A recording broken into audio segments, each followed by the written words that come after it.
이스라엘 백성들과 블레셋은 절대로 싸울 수 없는 상대였습니다. 그럼에도 불구하고 하나님께서 이스라엘에게 불가항력적인 은혜를 주심을 통해서 이스라엘이 승리하게 됩니다. 뿐만 아니라 사울왕은요, 블레셋과의 전투에서 승리를 한 후에요, 바로 연이어서 다른 나라들과 전쟁을 해나갑니다. 가는 곳마다 이겼어요. 어떻게 그렇게 승리를 할 수 있었는가? 이것은 불가항력적이라고 밖에 말할 수가 없는 거예요. 14장 47절에 보니까 이렇게 말씀합니다. 사울이 이스라엘 왕위에 오른 후에 사방에 있는 모든 대적 곧 모압과 암몬 자손과 에돔과 소바 왕들과 블레셋 사람들을 쳤는데 향하는 곳마다 이겼고 용감하게 아말렉 사람들을 치고 그 이스라엘을 그 약탈자들의 손에서 건졌더라, 이렇게 말을 하고 있습니다. 대단하죠. 대단해요. 어떻게 그렇게 연약했던 이스라엘 군대가 그렇게 놀라운 역사를 일으키고 가는 곳마다 이겼고 승리를 하면서 그렇게 지낼 수가 있었을까요? 답은 다른 것이 없습니다. 불가항력적인 은혜이죠. 여러분, 이 은혜는 지금 현재 우리에게도 동일하게 임하는 줄 믿습니다. 여러분의 삶을 앞으로 과거에 살아왔던 삶을 한번 돌아보십시오. 그리고 앞으로 살아갈 삶에 대해서 한번 생각해 보십시오. 모든 것이 보면 내가 해오고 내가 이루었던 것처럼 보이긴 하지만 여러분, 나를 돕고 계시는 그 불가항력적인 하나님의 은혜와 은총이 우리를 붙들고 계셨음을 깨달을 수가 있어요. 뿐만 아니라 앞으로도 그와 같은 하나님의 불가항력적인 은혜와 은총이 우리의 삶을 이끌어 나가실 줄 믿습니다. 여러분, 이스라엘 백성들을 그렇게 승리 있게 하셨고 이끌게 나가셨던 분이 하나님이시잖아요. 그 하나님의 손이 이스라엘을 붙들고 계셨기 때문에 향하는 곳마다 이겼고 승리할 수가 있었던 것입니다. 여러분, 하나님의 손이 중요한 거예요. 우리의 삶에 하나님의 손이 있다면요, 가는 곳마다 승리할 수가 있는 거예요. 가는 곳마다 문제 해결을 경험하게 되는 것입니다. 여러분, 삶 가운데에 하나님의 손이 있음을 기억하시기 바랍니다. 하나님의 손은요, 늘 여러분을 향해서 열려 있습니다. 그렇다면 우리는 어떻게 해야 됩니까? 그 하나님의 손을 덥석 잡기만 하면 되는 거예요. 그런데요, 내가 해보겠다고 자꾸 손을 뒤로 하고 나 혼자 해보려고 합니다. 그러다가 어떻게 됩니까? 넘어져요. 어린 꼬마 아이들이 걸음마를 막 배워요. 아장아장 걸어갑니다. 아빠가 딱 잡아주면 손을 빡 부리치고 도망가듯이 막 가요. 그러다가 어떻게 됩니까? 푹싹 하고 넘어져요. 그래서 무릎이 깨지거나 여기가 상처가 나거나 그러잖아요. 마찬가지입니다. 우리가 하나님의 손을 붙들고 있으면 절대로 넘어지거나 꺾이지 않는 거예요. 우리가 찬양한 것처럼 고단한 인생길, 힘겨운 오늘을 살아가지만 하나님의 손을 붙들고 있으면 그게 힘겨운 것이 아니고 고단한 게 아니에요. 즐거움과 감사함으로 바뀌게 될 줄 믿습니다. 여러분, 오늘 본문은 사울이 하나님의 뜻을 따르지 않자 사무엘이 이 사무엘을 찾아가서 하나님의 명령을 전달하면서부터 시작을 합니다. 1절에 보니까 이렇게 시작하죠. 여러분, 이 한 구절에서 핵심이 무엇이겠습니까? 이제 왕은 여호와의 말씀을 들으소서예요. 지금부터라도 들으라는 거예요. 아직 늦지 않았으니까 지금이라도 하나님의 말씀을 들으소서라는 것입니다. 여러분, 이것은요, 사울에게는 어찌 보면 생명과 같은 말씀입니다. 이제라도 하나님의 말씀을 들으소서. 그러면 해결되고 그러면 당신이 살게 될 것입니다. 이와 같은 말씀입니다. 이 말은요, 매우 중요합니다. 사울이 계속해서 하나님의 말씀대로 순종하지 않고 살아갑니다. 그리고 자기의 마음대로 나라를 통치하죠. 그런데 여러분, 그렇게 수없는 반복적인 불순종임에도 불구하고 하나님은 지금 사울을 놓고 있어요? 안 놓고 있어요? 사울을 안 놓고 계셔요. 계속해서 사무엘을 통해서 사울을 설득하고 계시는 하나님인 것을 볼 수가 있습니다. 여러분, 하나님은 이와 같은 분이에요. 우리가 한번 잘못을 했다고, 한번 하나님 앞에 불순종했다고 그때 책망하시는 분이 아니고 참으시는 분이세요. 참으시는데 뿐만 아니라 우리에게 깨닫게 하시기 위해서 무엇인가를 방법을 통해서 우리에게 터치를 주신다는 거예요. 그러면 그것을 빨리 깨달아야 돼요.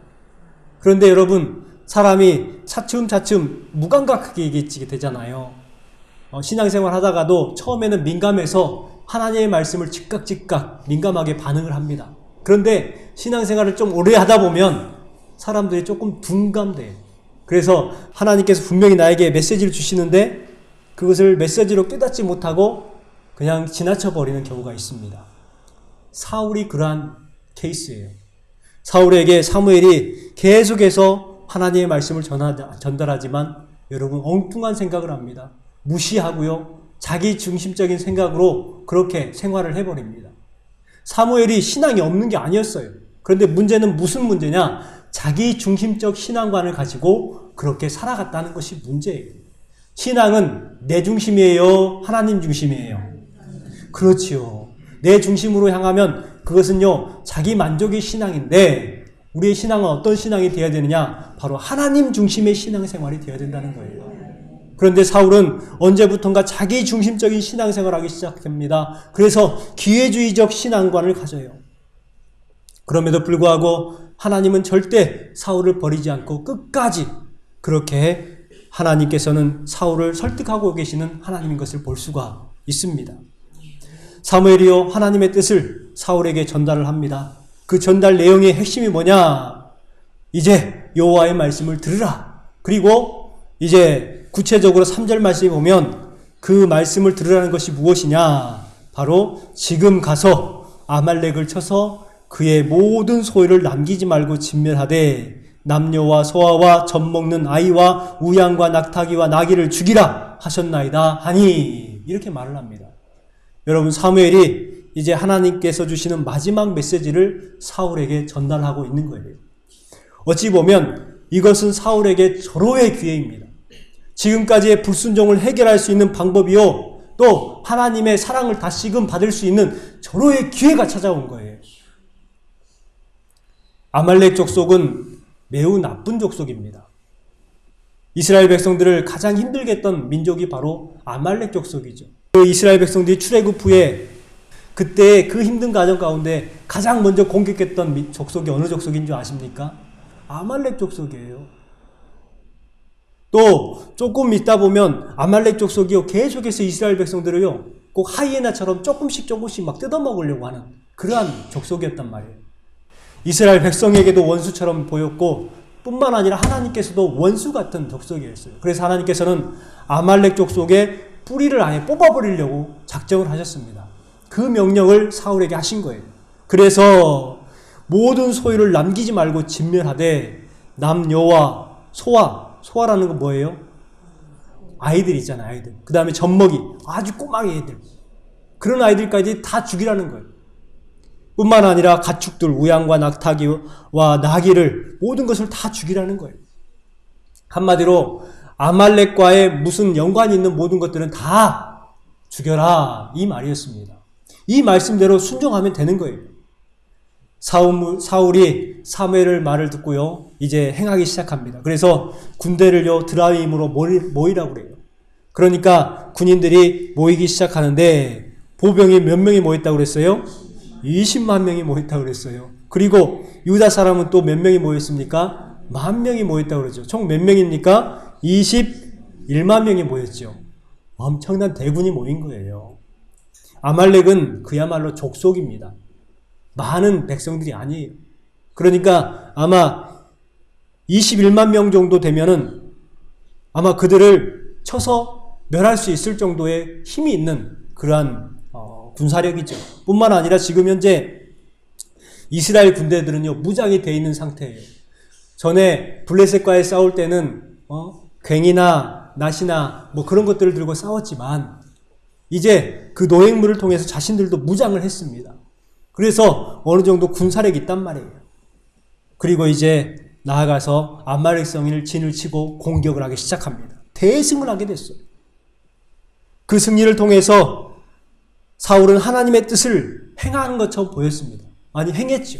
하나님의 명령대로 행했습니다. 그러나 분명한 것은 승리한 것이 목적이 아니라 하나님의 명령은 무엇이었습니까?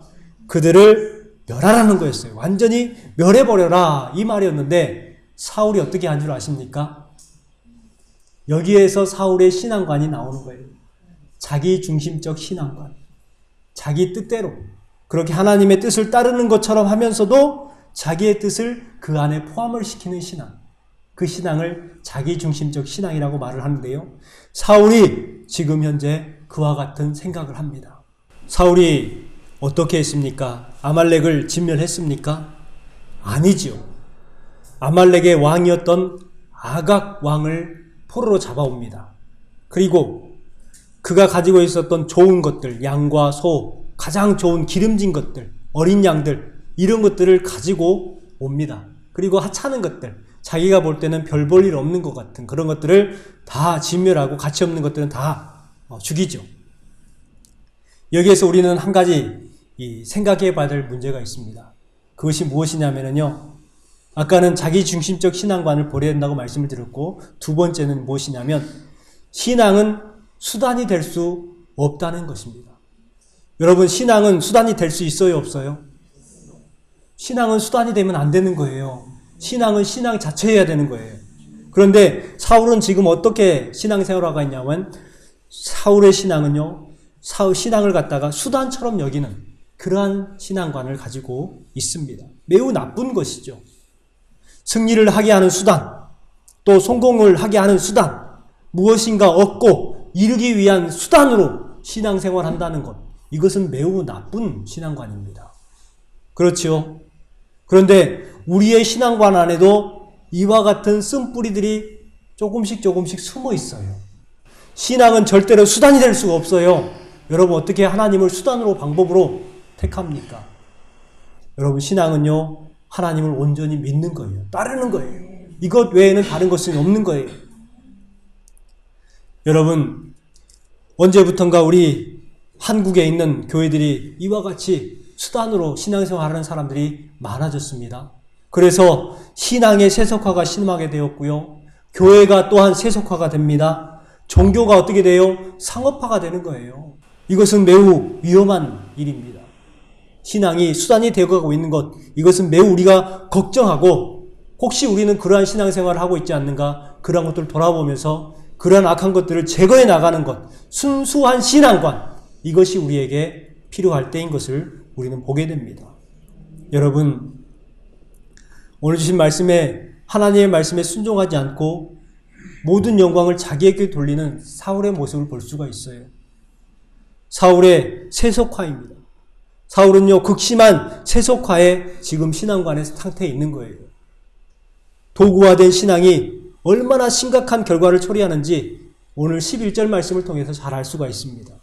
여러분, 사울의 잘못된 신앙관, 자기 중심적인 신앙관과 또 수단으로서의 신앙관을 가지고 있던 이 사울, 결국 어떻게 됩니까? 11절 말씀을 보세요. 내가 사울을 왕으로 세운 것을 후회하노니. 여러분, 하나님께서도 후회하시는 사람이 되는 거예요. 여러분, 하나님께서도 후회하시는 사람이 세상에서는 어떻게 살아갈까요? 세상에서도 마찬가지로 세상 사람들에게 후회를 주는 삶을 살아가는 거예요. 하나님께서는요, 사울을 왕으로 세운 것을 후회했습니다. 그리고 이렇게 말씀합니다. 그가 돌이켜서 나를 따르지 아니하며 내 명령을 행하지 아니하였음이라 하신지라. 사무엘이 근심하여 온 밤을 여호와께 부르짖으니라. 여러분, 이와 같이 자기 중심적인 신앙관과 수단으로서의 신앙생활 하시는 분들은요, 다른 사람들을 근심케 만들어요. 또 하나님을 근심케 만듭니다. 여러분, 사울이 잘못하니까 누가 근심합니까? 사무엘이 근심하는 거예요. 밤새 잠을 못 자고 하나님 앞에 부르짖었다라고 말을 합니다. 자, 우리 13절 말씀을 같이 한번 읽어보겠습니다. 내게 이르되 원하건대 당신은 여호와께 복을 받으소서. 내가 여호와의 명령을 행하였나이다 하니. 자, 이렇게 또 밤새 기도하고 나서 사무엘이 사울을 찾아갑니다. 그리고 사울이 질문합니다. 왕이시여, 아말렉을 진멸하라고 했는데 어떻게 됐습니까? 하고 말하니까 사울이 어떻게 보고를 하냐면 말씀하신 대로 진멸하였나이다 라고 말을 해요. 거짓말이죠. 거짓말을 합니다. 그러니까 사무엘이 질문을 합니다. 왕이시여, 지금 제 귀에 들리는 저 양 소리와 소 소리와 가축의 소리는 무슨 소리입니까? 라고 물어요. 그랬더니 사울이 어떻게 대답합니까? 그것들은 좋은 것을 남겨서 하나님 앞에 번제를 드리기 위해서 남겼습니다. 이렇게 이야기를 합니다. 이것도 거짓말이죠. 지금 사울은 계속해서 뭘 하고 있어요? 거짓말을 하고 있어요.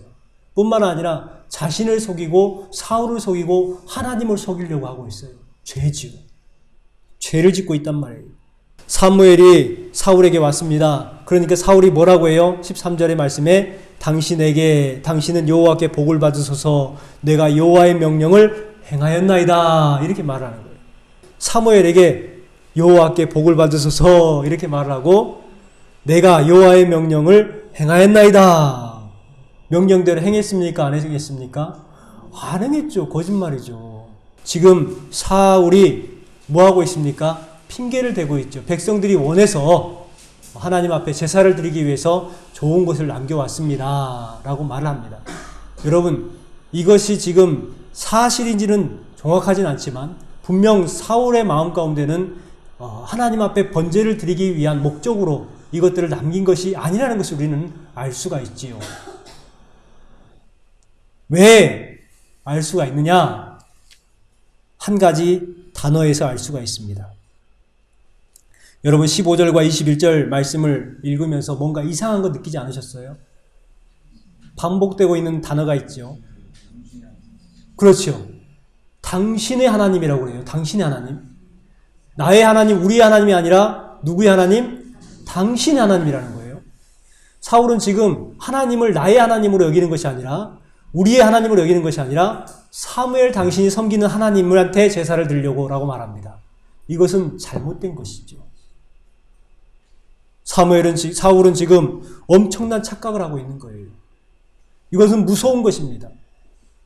당신의 하나님께 이것은요, 매우 문제가 있는 거예요. 우리 하나님, 또 우리의 하나님, 우리의 민족의 하나님, 그렇게 이야기를 하면 좋을 텐데, 사울의 마음 가운데 지금 현재 믿음이 있다는 거예요? 없다는 거예요? 믿음이 꺾여 있다는 거예요. 믿음이 병들어 있어요.